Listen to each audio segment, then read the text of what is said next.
बिस्मिल्लाहिर्रहमानिर्रहीम। Public administration, चलो सही होगी। पब्लिक एडमिनिस्ट्रेशन को देखते हैं कि इसकी मीनिंग क्या है। और पब्लिक एडमिनिस्ट्रेशन का जो मीनिंग है, एडमिनिस्टर, ये एक इंग्लिश वर्ड है, या it is originated from the Latin word administer. It means to serve और टू मैनेज, समझ गए। और एडमिनिस्ट्रेशन का मतलब यही है कि आप मैनेजमेंट ऑफ अफेयर्स कर लें, पब्लिक हो या प्राइवेट हो, उसको आप मैनेज कर लें, ठीक है। ये हमने पढ़ा भी था। तो public administration, professor Woodrow Wilson इसको इस तरह देखते हैं कि ये एक डिटेल और सिस्टमेटिक एप्लीकेशन ऑफ लॉ है। वुडरो विल्सन इस तरह डिफाइन कर लेते हैं पब्लिक एडमिनिस्ट्रेशन को कि एक डिटेल और सिस्टमेटिक तरीके से जो आपकी लॉ है, जो अथॉरिटी डिफाइन करता है, उसको अप्लाई करना एक ऑर्गेनाइज्ड वे से, इसको कहते हैं पब्लिक एडमिनिस्ट्रेशन। फिर एल डी वाइड जो है, L D White public administration को किस तरह देखते हैं। वो कहता है कि it consist of all those operation having for their purpose the fulfilment of public policy as declared by authority. ये डिफिनीशन हमने पढ़ा था कि एल डी वाइड कहता है कि पब्लिक एडमिनिस्ट्रेशन जो है, ये उन ऑपरेशंस पे मुश्तमिल है जो एक कॉमन पर्पस के लिए, उसकी यानी जो आपकी पब्लिक पॉलिसी है उसकी, उसको फुलफिल करने के लिए जो आपकी अथॉरिटी ने डिक्लेयर किया है, उसको फुलफिल करने के लिए जो ऑपरेशंस होते हैं उसको क्या कहते हैं, पब्लिक एडमिनिस्ट्रेशन। फिर हमने जो पब्लिक एडमिनिस्ट्रेशन है, ये इसका ये है कि public administration is made the activities and executive branches of the national, state and local government by Simon. Simon कहते हैं कि पब्लिक एडमिनिस्ट्रेशन का मतलब यही है कि जो आपके एक्टिविटीज होते हैं एग्जीक्यूटिव ब्रांच का, नेशनल लेवल पे, स्टेट लेवल पे और लोकल गवर्नमेंट की लेवल। और वेल्डो जो है वो इसको इस तरह देखता है कि it is the art and science of management as applied to the affairs of the state. जो आपके अफेयर्स है स्टेट की, उसको ये जब अप्लाई होता है तो उसको हम क्या कहते हैं, पब्लिक एडमिनिस्ट्रेशन। फिर हमने इसमें पब्लिक जो एडमिनिस्ट्रेशन की जो फंक्शंस थे, ये हमने एक पोस्ट का व्यू पढ़ा था कि planning, organisation, staffing, directing, coordination, reporting, budgeting. और इसके बाद हमने एक एडमिनिस्ट्रेटिव थ्योरी पढ़ी थी कि उसमें से एक एडमिनिस्ट्रेटिव थ्योरी है और एक अप्लाइड एडमिनिस्ट्रेशन है। और ये डिटेल में हमने पढ़ा था कि एडमिनिस्ट्रेटिव थ्योरी क्या है और अप्लाइड एडमिनिस्ट्रेशन क्या है। इसको आगे देखते हैं। एडमिनिस्ट्रेटिव थ्योरी जो है, इसमें आपकी ऑर्गेनाइजेशनल थ्योरी आती है, यानी आपका जो थ्योरेटिकल वर्क है वो एडमिनिस्ट्रेटिव थ्योरी में आता है। ऑर्गेनाइजेशनल थ्योरी के आपके आइडियाज़ क्या हैं, आपकी थ्योरी क्या है, आप प्रैक्टिकल में करेंगे क्या। जो आपके पास एक थ्योरी होता है, उसको हम एडमिनिस्ट्रेटिव थ्योरी कहते हैं, ठीक है। फिर इसमें आपके जो बिहेवियर है वो उस पर डिपेंड करता है। जो आपकी पब्लिक और पर्सनल एडमिनिस्ट्रेशन है, यानी उसमें वो भी जो आपके पर्सन है वो इन्फ्लुएंस करता है इस एडमिनिस्ट्रेशन को, तो इसको पब्लिक पर्सनल एडमिनिस्ट्रेशन कहते हैं। और जो आपका अप्लाइड एडमिनिस्ट्रेशन है वो क्या है।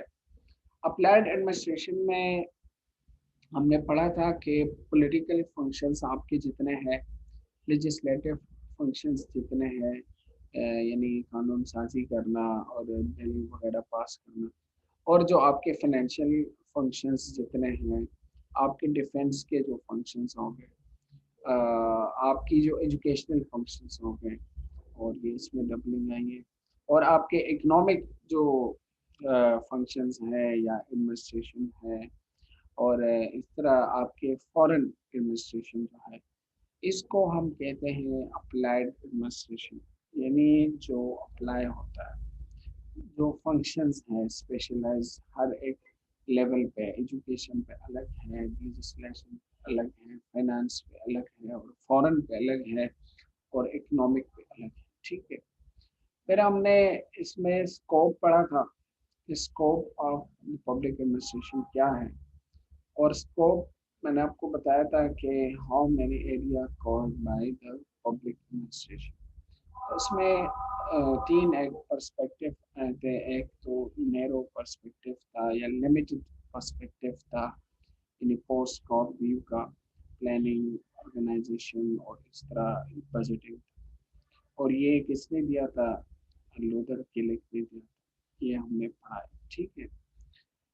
इसके बाद एक ब्रॉडर एक व्यू आया था, यानी ब्रॉड पर्सपेक्टिव आया था, और उसमें cover all three branches of the government, like executive और आपकी जुडिशरी और आपकी लेजिस्लेशन। और इसमें ये है कि एक like cooperative group, part of political process.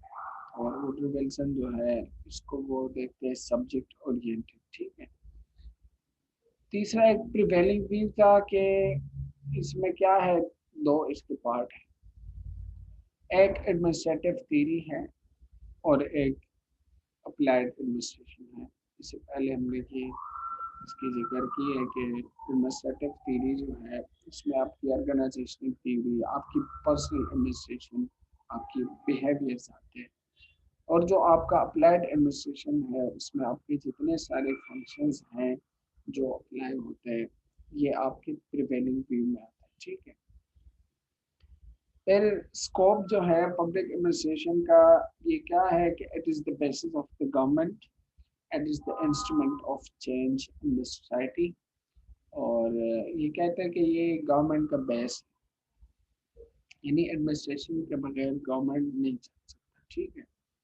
और एडमिनिस्ट्रेशन के बिना गवर्नमेंट है ही नहीं। It is the instrument of change in the society.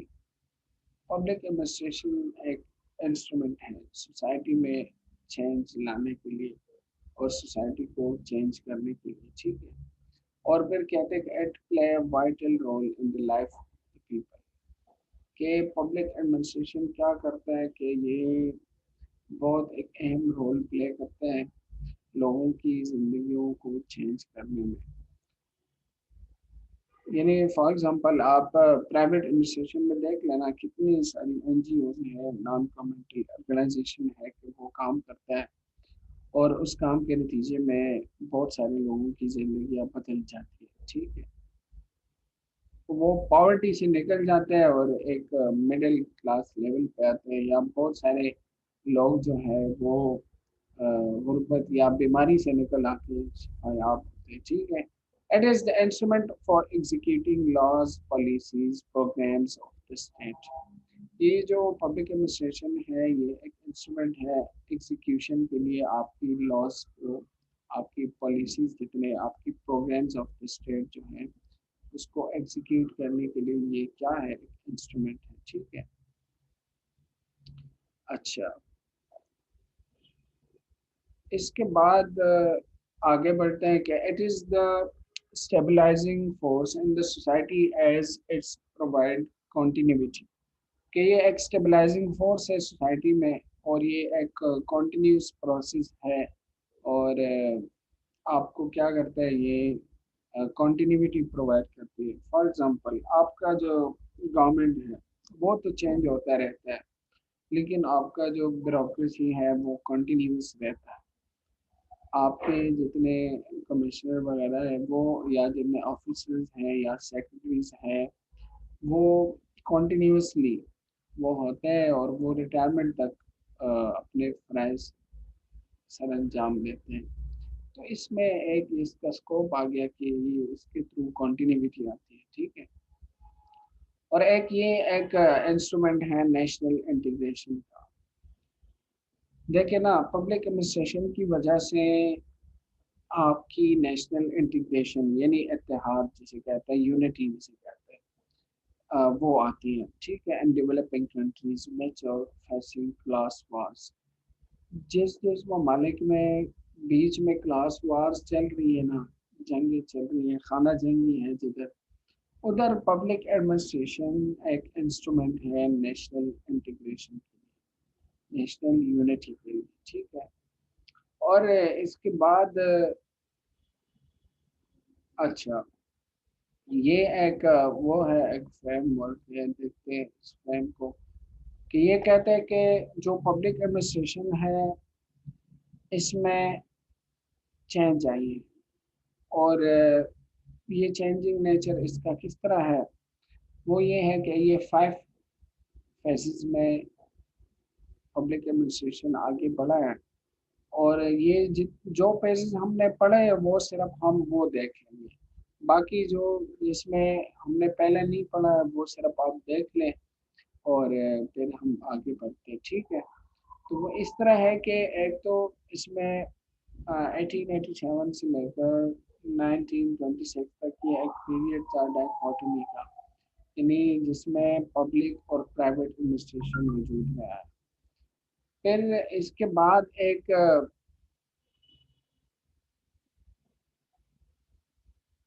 क्या आया कि सेकंड 1927 से 1937 तक ये क्या हुआ, डेवलप एज इंडिपेंडेंट डिसिप्लिन, और पोस्ट का वीव आ गया, और प्रिंसिपल ऑफ एडमिनिस्ट्रेशन डेवलप हो गए, और साइंस आ गया। देखिए 1927 से लेकर 1937 तक, यानी 1929 में ग्रेट डिप्रेशन आया था, और 1927 का जो ये अरसा था 10 साल का, ये फर्स्ट वर्ल्ड वॉर के बाद और सेकंड वर्ल्ड वॉर से पहले का अरसा था।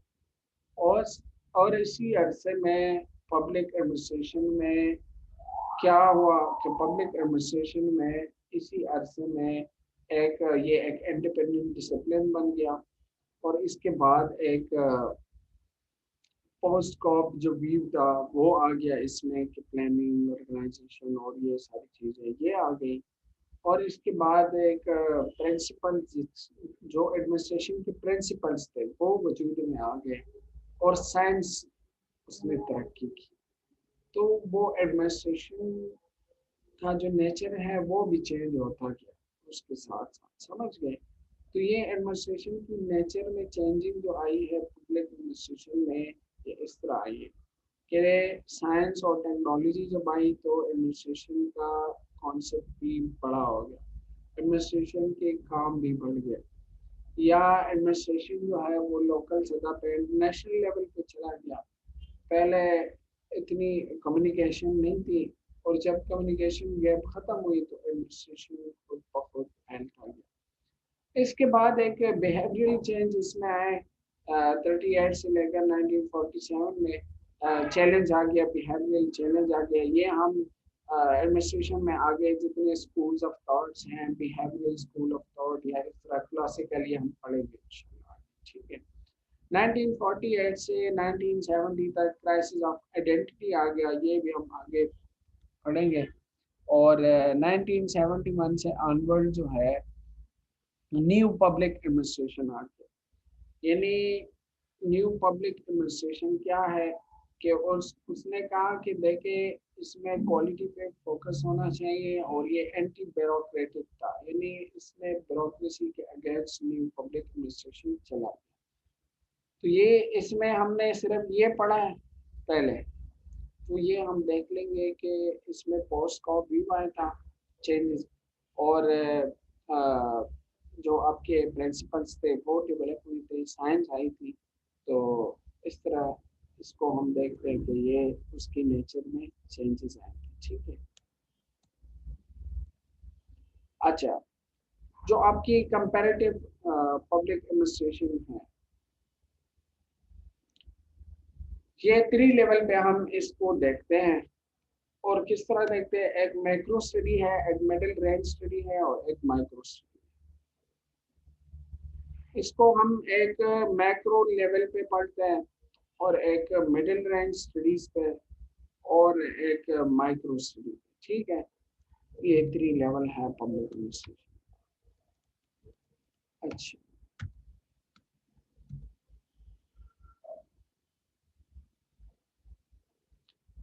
ये दरअसल जो जो चीज़ें हमने पढ़ी है वो मैं कवर करने की कोशिश करता हूँ। जो अभी देखें, एक ट्रेडिशनल एडमिनिस्ट्रेशन है और एक है डेवलपमेंट एडमिनिस्ट्रेशन। जो आपकी डेवलपमेंट एडमिनिस्ट्रेशन है वो चेंज ओरिएंटेड है, क्या है, तो उसमें चेंजेस आते रहते हैं। जो आपका गोल है और वो रिजल्ट ओरिएंटेड है, यानी गोल को देखते हैं, रिजल्ट को देखते हैं, रिजल्ट ओरिएंटेड और गोल ओरिएंटेड है डेवलपमेंट एडमिनिस्ट्रेशन। और ये फ्लेक्सिबल है और डायनामिक है, और इसके ऑब्जेक्टिव्स जो है वो कम्प्लेक्स है और मल्टीपल मल्टीपल, ठीक है। और ये न्यू टास्क के साथ कंसर्न होते हैं।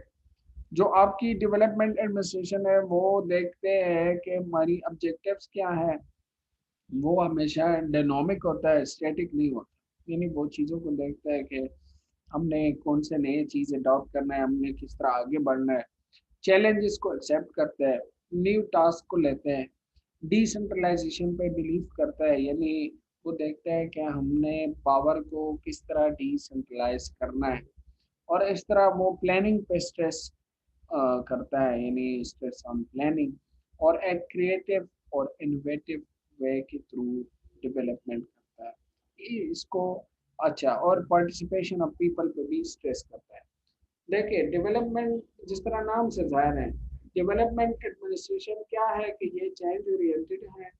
यानी ये हमेशा चेंज के साथ अडॉप्ट, अपने आप को अडॉप्ट करता है और आगे बढ़ता है, गोल सेट करते हैं और रिजल्ट पे बिलीव करता है, रिजल्ट ओरिएंटेड, फ्लेक्सिबल है और डायनामिक है, यानी स्टैटिक नहीं है, आगे बढ़ता है, हमेशा फ्लेक्सिबल होता है, चीज़ों को एजली एक्सेप्ट करते हैं और नए रुझानात को। और ऑब्जेक्टिव्स इसके कॉम्प्लेक्स है और मल्टीपल है, और न्यू टास्क के साथ कंसर्न होते हैं, न्यू टास्क और न्यू चैलेंजेस लेते हैं, डिसेंट्रलाइजेशन पे बिलीव करता है, प्लानिंग पे स्ट्रेस करता है, और क्रिएटिव होते हैं और इनोवेटिव आइडियाज इसके नतीजे में आते हैं। और पार्टिसिपेशन ऑफ पीपल जो है उसको भी वो एनकरेज करता है कि लोग इसमें पार्टिसिपेट करें।